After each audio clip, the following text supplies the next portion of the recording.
আসসালামু আলাইকুম। আমি doctor Mohiuddin Mosaddek, oral and dental surgeon.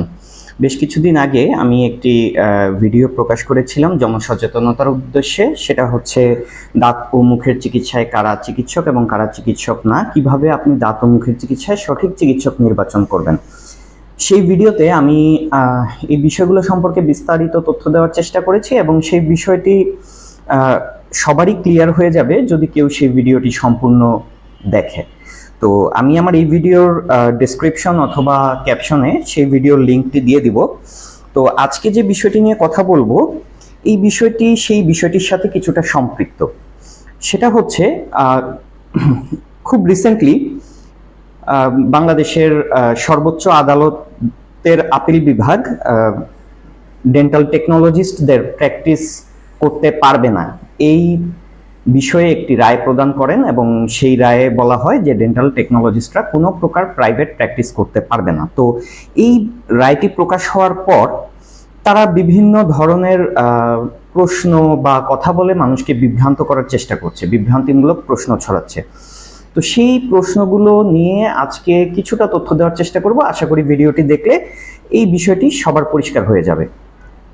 তো প্রথমেই আসলে জানি যে এই ডেন্টাল টেকনোলজিস্ট তাদের আসলে কোর্সটা কি। তারা হচ্ছে ডিপ্লোমা ইন মেডিকেল টেকনোলজি, আর যে ডেন্টাল সেটা হচ্ছে তাদের ফ্যাকাল্টি, অর্থাৎ ডিপ্লোমা ইন মেডিকেল টেকনোলজি এবং ডেন্টাল ফ্যাকাল্টি বা ডেন্টাল ডিপার্টমেন্ট, যেটাই বলি না কেন।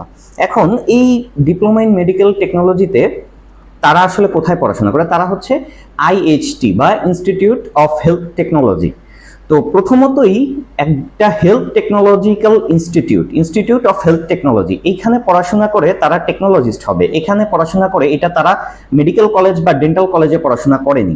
মেডিকেল কলেজ বা ডেন্টাল কলেজে পড়াশোনা না করলে কোনোভাবেই একজন রোগীর চিকিৎসা দেওয়ার যোগ্যতা অর্জন করা সম্ভব নয়। এটা সারা বিশ্বের কোথাও সম্ভব নয়, কোনোভাবেই সম্ভব নয়। প্রথম কথা হচ্ছে এটা। এবং দ্বিতীয়ত, এই ইনস্টিটিউট অফ হেলথ টেকনোলজিতে এই ডিপ্লোমা কোর্সে ভর্তি হতে তাদের ন্যূনতম যে সিজিপিএ লাগে সেটা হচ্ছে এসএসসি পরীক্ষায়, অর্থাৎ মাধ্যমিক পরীক্ষায় 2.5 ন্যূনতম সিজিপিএ লাগে, যেটা উচ্চ মাধ্যমিকে 3.5 সিজিপিএ দিয়েও আপনি ঠিকভাবে মেডিকেল ভর্তি পরীক্ষাও আপনি দিতে পারবেন না। আবার সেক্ষেত্রে আপনি 3.5 তো একটা ক্রাইটেরিয়া তারা দিয়ে দিয়েছে, কিন্তু সেক্ষেত্রে আপনি দেখা গেছে জিপিএ 4 বা জিপিএ 4+ পেয়েও উচ্চ মাধ্যমিকে আসলে মেডিকেলে ভর্তি হওয়াটা বা মেডিকেলে পড়াটা অনেক কষ্ট হয়ে যায়। তো সেক্ষেত্রে মাত্র মাধ্যমিকে অর্থাৎ এসএসসিতে 2.5 জিপিএ, অর্থাৎ 2.5 জিপিএ যেটা ক্রাইটেরিয়া দিয়ে দিয়েছে, তো এই জিপিএ বর্তমানে পেতে মানে ছাত্রত্বের অবস্থা কেমন হয় সেটা আসলে ব্যাখ্যা করার দরকার নেই আশা করি। তো এই 2.5 জিপিএ দিয়ে এই ডিপ্লোমা কোর্সে ভর্তি হয়, দেন তারা ডিপ্লোমা কোর্সটা শেষ করে। এই ডিপ্লোমা কোর্সটা মাধ্যমিকের পরে অর্থাৎ এসএসসির পরে। তাহলে এই ডিপ্লোমা কোর্সটা একটা উচ্চ মাধ্যমিক বা এইচএসসি সমমানের কোর্স। তো একটা এইচএসসি বা উচ্চ মাধ্যমিক সমমানের কোর্স দিয়ে যে রুগী দেখার যে আবদার, এটা আসলে একইভাবে যেমন হাস্যকর তেমনি দুঃখজনক। আচ্ছা, এখন এখানে তাদের কিছু প্রশ্ন থাকে যে আমরা 4 বছর পড়াশোনা করেছি, তাহলে 4 বছর আমাদেরকে কেন পড়ানো হলো? এই ঠিক একইভাবে আপনারা diploma in medical technology dental faculty, আপনারা 4 বছর পড়াশোনা করেন।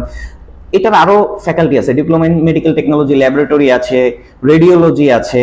তো তারাও তো একইভাবে পড়াশোনা করছে। আপনারা যেরকম সরাসরি রোগী দেখার আবদার করে বসছেন, তারা কিন্তু এই জিনিসটা করছে না। তারা কিন্তু তাদের ফিল্ডেই কাজ করছে। তারা কিন্তু বলছে না যে আমি ডিপ্লোমা ইন মেডিকেল টেকনোলজি রেডিওলজিতে আমি ডিপ্লোমা করে আমি রেডিওলজিস্ট হয়ে গেছি। তারা কিন্তু এই জিনিসগুলো বলছে না, কিন্তু আপনারা এই আবদারগুলো করে বসছেন, যেটা সম্পূর্ণ অযৌক্তিক। আচ্ছা, এখন কথা হচ্ছে যে তারা আরেকটা প্রশ্ন করে মানুষকে বিভ্রান্ত করে যে তাহলে আমাদেরকে ক্লিনিক্যাল সাবজেক্ট পড়ানো হয়, আমাদেরকে মেডিকেলের সাবজেক্ট পড়ানো হয় কেন? এগুলা পড়ানো হয়, এগুলা পড়েই তো আমরা জেনেছি। আসলে তাদেরকে ক্লিনিক্যাল বা এই ধরনের যে সাবজেক্টগুলো সেগুলোর বেসিক বা মৌলিক বিষয়টা পড়ানো হয়।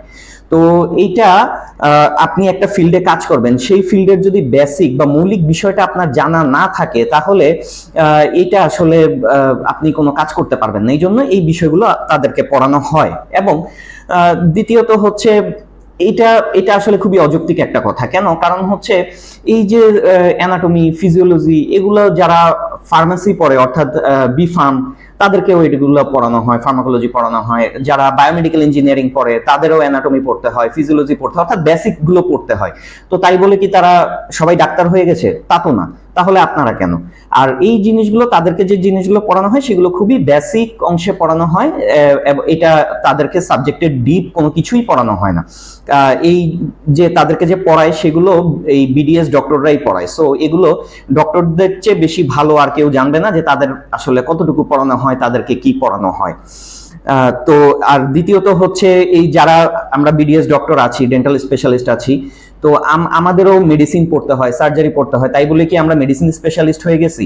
এবং মেডিসিন আমাদের বেশ ভালো পড়তে হয়, সার্জারিও ভালো পড়তে হয়। তাই বলে কি আমরা মেডিসিন স্পেশালিস্ট হয়ে গেছি? আমাদের কাছে মেডিসিনের কোনো কেস আসলে আমরা অবশ্যই একজন মেডিসিন স্পেশালিস্টের কাছে রেফার করে দিই। এইটা হচ্ছে একটা পয়েন্ট। আর দ্বিতীয়ত হচ্ছে এই জন্যই, অর্থাৎ তারা এই ফিল্ডে কাজ করবে, তারা যেন এই ফিল্ডের সম্পর্কে বেসিক ধারণা রাখে, মৌলিক ধারণাগুলো রাখে, এই জন্যই তাদেরকে এই সাবজেক্টগুলো সম্পর্কে ধারণা দেওয়া হয়। আচ্ছা, এখন এখানে আরেকটা তারা অপপ্রচার চালায়, সেটা হচ্ছে তারা কম টাকায় চিকিৎসা করে, ডাক্তাররা বেশি টাকায় চিকিৎসা করে। এই জিনিসগুলো যে তাদের প্র্যাকটিস বন্ধ হয়ে গেলে তাদের মানুষ মরে যাবে, মানুষ এই করবে, ডাক্তাররা এই করবে। আসলে কম টাকা বেশি টাকার বিষয়টা হচ্ছে এটা কোয়ালিটিগত পার্থক্য। বাংলাদেশে চিকিৎসক, আমরা তো চিকিৎসক, আমরা এতটুকু বলতে পারি যে কোনো রোগী যদি আর্থিক সমস্যার কথা আমাদেরকে বলে, আমরা সর্বোচ্চটা চেষ্টা করি তাদের সেই সমস্যা উপশম করে দেওয়ার। যদি আমাদের দ্বারা না হয়, আমরা তাকে যেভাবে করলে উপশম হবে সেই রাস্তাটা অন্তত আমরা বলে দিই। তো এইটা আসলে একটা যে আমি কম টাকায় অপচিকিৎসা করার চেয়ে আমায় মানে না করা ভালো। যে কম টাকায়, আসলে এটা সত্য কথা যে আপনি তো, সে যেই হোক না কেন, সে তো তার বাসা থেকে এনে রোগীর চিকিৎসা করছে না, এটার জন্য তো নিশ্চয়ই তারা এত দাবি দেওয়া করছে না। তো আপনারা যেই পদ্ধতিতে চিকিৎসা করেন, এমন মানে এটা আসলে বলার মতো না যে আসলে কম টাকায় আপনারা কি চিকিৎসা করেন। আর দ্বিতীয়ত হচ্ছে গ্রামীণ জনগোষ্ঠীর কি হবে? তারা দেশে ডাক্তারের সংখ্যা কম, এই কম সেই কম, গ্রামীণ জনগোষ্ঠীর কি হবে? আসলে দেশে ডাক্তারের সংখ্যা কম, উপজেলাগুলোতে যদি সরকারিভাবে নিয়োগ দেওয়া হয়, সেক্ষেত্রে উপজেলাগুলোতে এখন বর্তমানে 2 জন করে ডেন্টাল সার্জন রয়েছে, এবং এটা ভবিষ্যতে আশা করি আরো বাড়বে। তো উপজেলাগুলোতে বা গ্রামীণ জনগোষ্ঠীর কি হবে, সেইটার জন্য বাংলাদেশ সরকার আছে বা দায়িত্বপ্রাপ্ত মানুষেরা আছে, তারা সেটা দেখবে।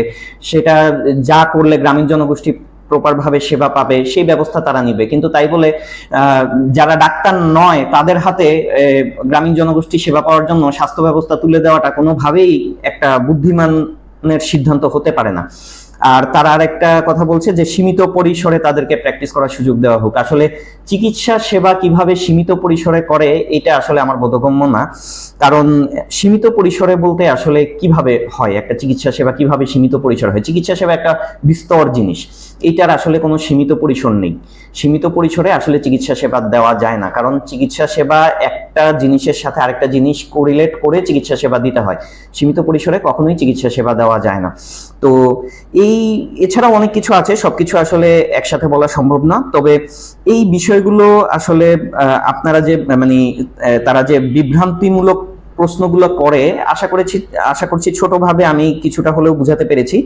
তো সবাই আসলে আপনাদের দাঁত ও মুখের চিকিৎসায় সচেতন থাকবেন, তাহলেই আপনারা সঠিক চিকিৎসাটি পাবেন। এবং দাঁত ও মুখের চিকিৎসায় ন্যূনতম একজন বিডিএস ডিগ্রিধারী ডেন্টাল সার্জনের পরামর্শ নিন, তাহলেই ভালো থাকবেন। ভালো থাকুন, সুস্থ থাকুন।